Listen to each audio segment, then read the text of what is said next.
Okay, Hardway Garage, September 2nd. Got grandson George. George, show him what you're doing here. I'm grinding. We're put all new front suspension parts in the 66 C10 chassis. And as you can see, that's an original ball joint because it's riveted in, which means we have to cut these rivets off or grind them off. So George is in the process of using the grinder to grind off the rivet. Go for it, George. Do it.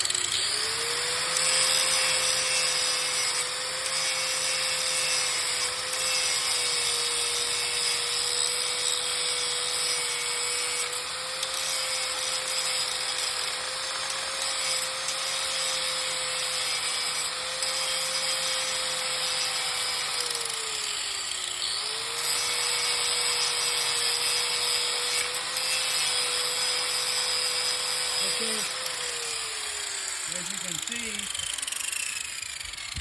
the first two we took off with a cutoff wheel because we had better access through from the side here to get to them. Okay, this way. As you can see, these are up a little higher. They're a lot harder to get to, and you bump the A-frame when you're trying to get it out. You don't want to damage this because that's an original part we're going to reuse. So grinding on these two top ones is sometimes the only way. And since George is here willing to do it, that's what we're doing. Right? Yep.